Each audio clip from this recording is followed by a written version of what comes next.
মঙ্গলবার 12 জ্যৈষ্ঠ 1892। পূর্বে লিখেছি, অপরাহ্নে আমি আপন মনে একাকী ছাদের উপর বেড়াই। কাল সন্ধ্যাবেলায় আমার দুই বন্ধুকে দুই পার্শ্বে নিয়ে অঘোরকে আমার পথ প্রদর্শক করে তাঁদের এখানকার প্রাকৃতিক শোভা সন্দর্শন করানো আমার কর্তব্য মনে করে বেরিয়ে পড়া গেল।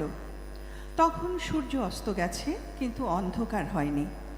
একেবারে দিগন্তের প্রান্তে যেখানে গাছের সার নীল বর্ণ হয়ে দেখা যাচ্ছে, তার উপরে ঠিক একটি রেখা মাত্র খুব গাঢ় নীল মেঘ উঠে খুব চমৎকার দেখতে হয়েছে। আমি তারই মধ্যে একটুখানি কবিত্ব করে বললুম, ঠিক যেন নীল চোখের পাতার উপরে নীল সুরমা লাগিয়েছে। সঙ্গীরা কেউ কেউ শুনতে পেলে না, কেউ কেউ বুঝতে পারলে না, কেউ কেউ সংক্ষেপে বললে, হ্যাঁ দিব্যি দেখতে হয়েছে।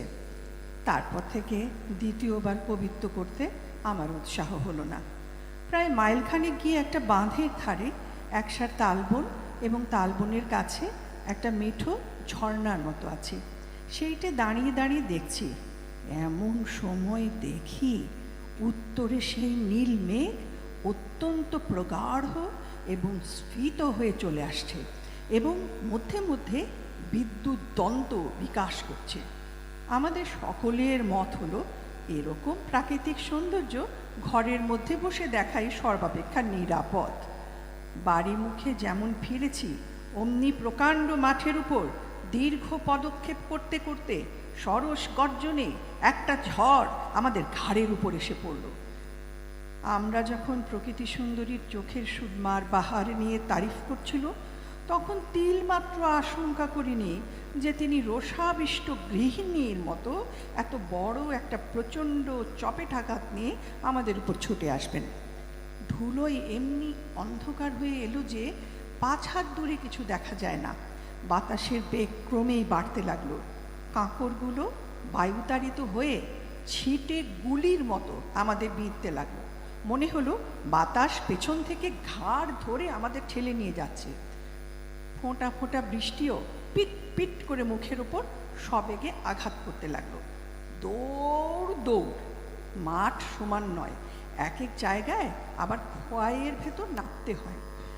সেখানে যখন অবস্থাতেই চলা শক্ত, সহজ অবস্থাতেই চলা শক্ত, সেই ঝড়ের বেগে চলা আরও মুশকিল। পথের মধ্যে আবার পায়ে কাঁটা শুদ্ধ একটা শুকনো ডাল বিঁধে গেল। সেটা ছাড়াতে গিয়ে বাতাস আবার পিছন থেকে ঠেলা দিয়ে মুখ থুবড়ে ফেলবার চেষ্টা করে। বাড়ির যখন প্রায় কাছাকাছি এসেছি, তখন দেখি 3-4টে চাকর মহা শোরগোল করে দ্বিতীয় আরেকটা ঝড়ের মতো আমাদের উপর এসে পড়ল।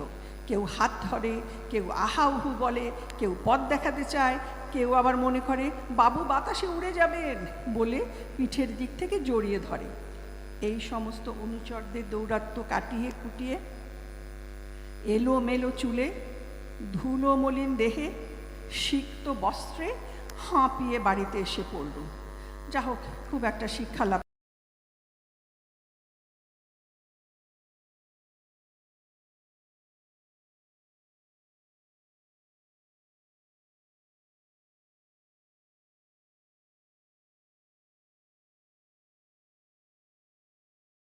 কাঁকড় ঢুকবে না সেই চিন্তায় সর্বাপেক্ষা প্রবল হয়ে ওঠে।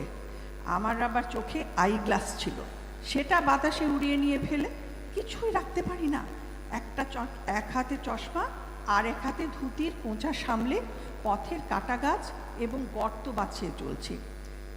যদি এখানকার কোপাই নদীর তীরে আমার পুরো প্রণয়নীর বাড়ি থাকতো, আমার চশমা আর কোঁচা সামলাতুম না তার স্মৃতি সামলাতুম। বাড়ি ফিরে এসে কাল অনেকক্ষণ ভাবলুম। বৈষ্ণব কবিরা গভীর রাত্রে ঝড়ের সময় রাধিকার অকাতর অভিসার সম্বন্ধে অনেক ভালো ভালো মিষ্টি কবিতা লিখেছেন, কিন্তু একটা কথা ভাবেননি, এরকম ঝড়ে কৃষ্ণের কাছে তিনি কি মূর্তি নিয়ে উপস্থিত হতেন, চুলগুলোর অবস্থা কীরকম হতো সে তো বেশ বোঝা যাচ্ছে। বেশ বিন্যাসেরই বা কীরকম দশা, ধুলোতে লিপ্ত হয়ে তার উপর বৃষ্টি জলে কাদা জমিয়ে কুঞ্জবনে কীরকম অপরূপ মূর্তি করে গিয়েই দাঁড়াতেন। এসব কথা কিন্তু বৈষ্ণব কবিদের লেখা পড়বার সময় মনে হয় না। কেবল মানুষ চক্ষে ছবির মতো দেখতে পাওয়া যায় একজন সুন্দরী শ্রাবণের অন্ধকার রাত্রে বিকশিত কদম্ব বনের ছায়া দিয়ে যমুনার তীর পথে প্রেমের আকর্ষণে ঝড় বৃষ্টির মাঝে আত্মবিহ্বল হয়ে স্বপ্নগতার মতো চলেছেন।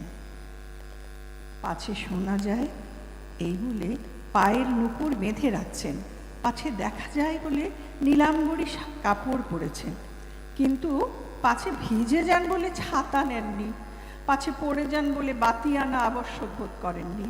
হায়, আবশ্যক জিনিসগুলো আবশ্যকের সময় এত বেশি দরকার, অথচ কবিত্বের বেলায় এত উপেক্ষিত।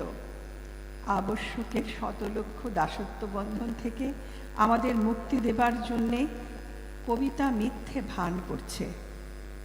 ছাতা, জুতো, জামা, জোড়া চিরকাল থাকবে, বরঞ্চ শোনা যায় সভ্যতার উন্নতি সহকারে কাব্য ক্রমে লোপ পাবে, কিন্তু ছাতা জুতোর নতুন নতুন পেটেন্ট বেরোতে থাকবে।